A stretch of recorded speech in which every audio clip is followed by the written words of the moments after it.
All right, let's go over the requirements for team members and the leadership expectations. In order to be a team member on the kids team, we want you to be at least 12 years old.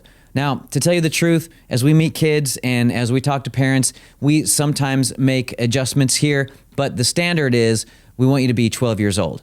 We want you to make a commitment of 6 months or more to the team.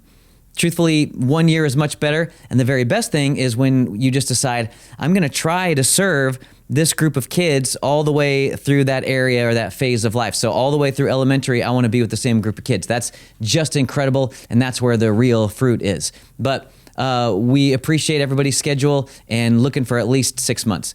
Then you got to complete the application process, including having a background check and then having an interview with one of our team members. And after that, after the approval, then we'll get you all set up and oriented and ready to go.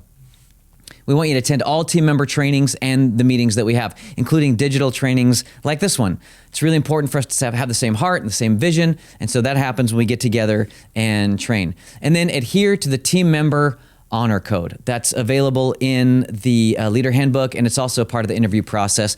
And so we want to make sure that our behavior and our character is worthy of following. All right, so let's go over leadership expectations. We want you to faithfully be a member of the church. It doesn't really make much sense for you to be on the kids team, but to go to another church and be a part of some other vision. We want you to be of the vision of this church. And so really important for you to actually be a member. We're asking you to serve on the kids team 2 times a month. That way, nobody gets burned out. Nobody gets overworked. 2 months two times a month, every other month is pretty easy for most people. We sometimes make adjustments there, but the goal is everybody's serving 2 times a month. We're asking you to go above and beyond in serving kids and families. Not just do the baseline, but remember that this is so important and it matters and it's worthy work and so rewarding. And so do your very best to go above and beyond and serve people. And then we utilize some software called Planning Center Online, or you'll hear it called PCO. We'll have more about that in another session, but that's how we schedule and communicate and keep track of everything and make sure everybody knows where they need to be and when and what they're doing.